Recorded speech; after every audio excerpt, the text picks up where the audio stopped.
July 5th, 2023, and this is my first update in about 3 weeks. So the project I've been working on the last few days is the Canopy. I have it now. It's just sitting in here, but it has been set in place appropriately. I have match drilled all the holes through the fiberglass. I have the cables nested where they're supposed to be. The model that I have is a non-parachute model with parachute cables. So you can see the cables. And the reason I did that was at the time, I was sold on the idea that even though I didn't want a parachute now, I may want it later, or I may sell the plane to someone who would like to add the parachute box and rocket back in that corner. So the only thing you can't add after the fact is the parachute cables because they have to be built into the Canopy. So I paid the extra money and got the parachute cables, but they're a bear. This plane is really designed to have a parachute. And this little box that holds the cables is very flimsy, and it's not really prepped for this box. It's prepped for the parachute box. So you have to match drill and drill out all these holes. I spent a great deal of time getting the cables. You can't see them, but the cables sit up on the top there. And it takes a lot of work to get them nested. Sort of back to the Canopy though. I had to cut a lot of the back lip of the Canopy. I think I ended up cutting almost 6 millimeters off the edge of the fiberglass because there's a rib right here, and it kept pushing on the rib when I tried to get it nested right here. You can see I'm real happy with this joint here. It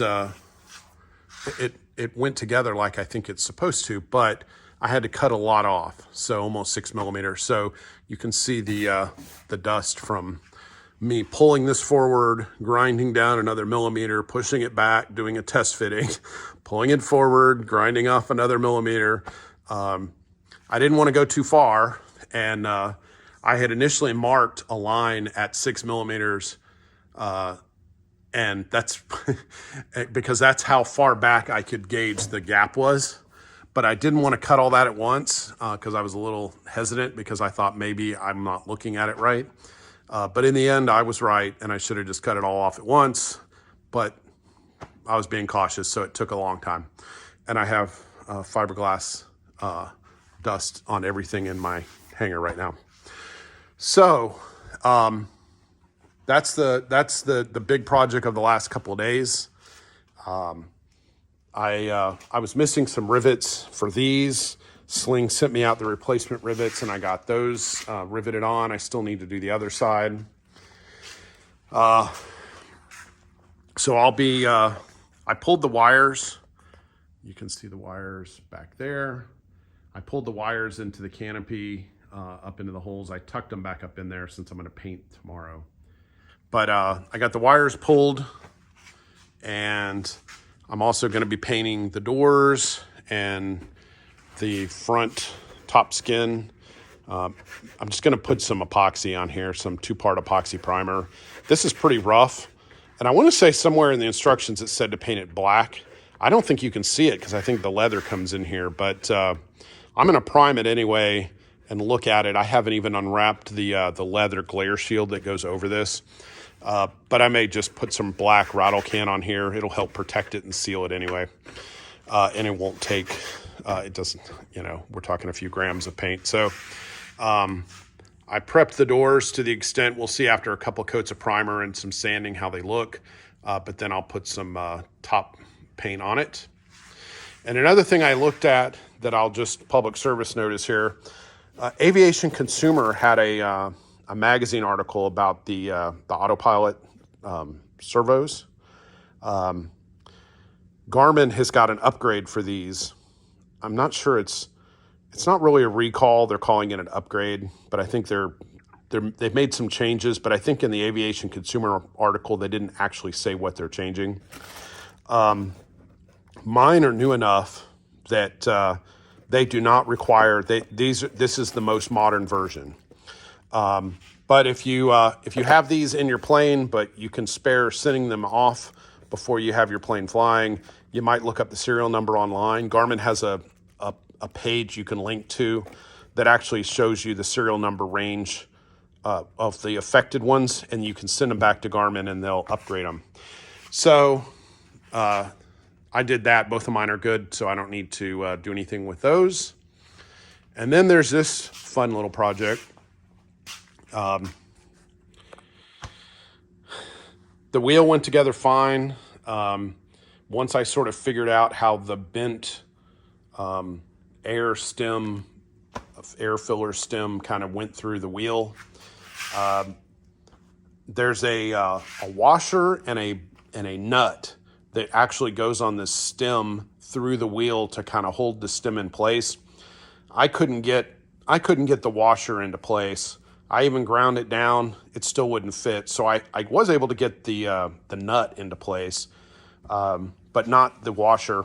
I even just took a regular old washer and ground it down, and it still, there's not enough threads exposed on this, on the inner tube going through this wheel to make it work. So I put the nut on, didn't put the washer on, and we'll see if that's good enough. Because that's all I could do. I spent enough time on it.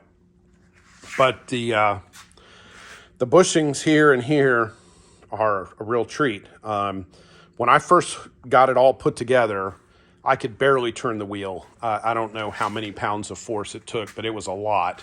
And it's not something that I would want to have my feet trying to move with the rudder pedals. So I took it off, sanded, put it together, took it off, sanded, put it back together. I don't even know how many times, probably 8 or 10 times, because I didn't want to sand too much. Again, like the Canopy, trying to be cautious. But I eventually got it where I was happy with it. I greased it all up and put it all back together. These are a challenge to get them pushed in appropriately. And I actually ended up sanding off, and you kind of get some of the grease coming out. But got it all put together, and that'll go on the plane in the next few days. This is the main gear. This went together fine, no issues. I took the brakes off, and I'm going to be upgrading my brakes. Matco makes the next bigger size of this, which is a dual piston, and it supposedly has 50 or 60% more braking power and heat tolerance or something, heat capacity.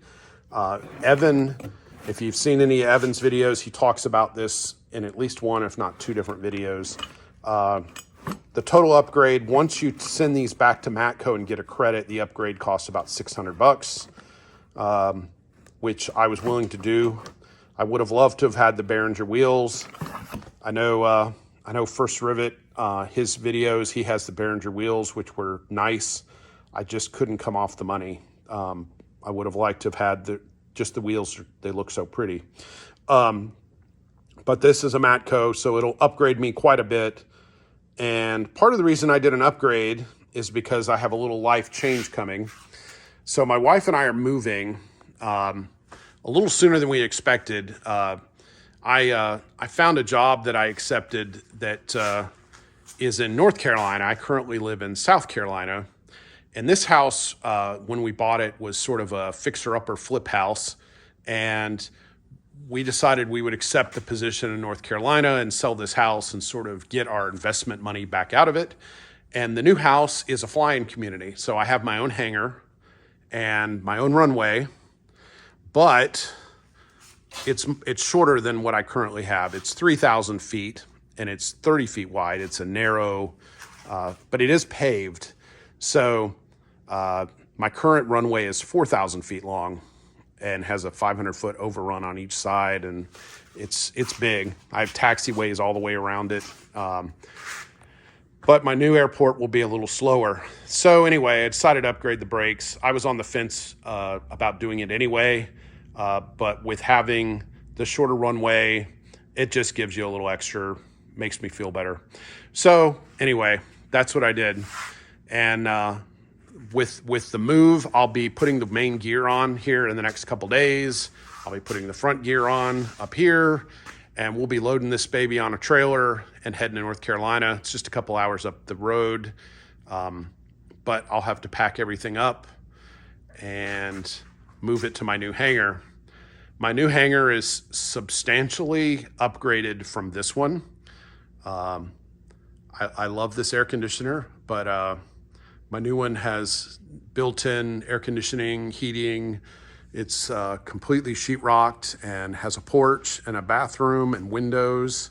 So it's a big upgrade from what you see here, which is pretty rough. But this hangar was built in 1986.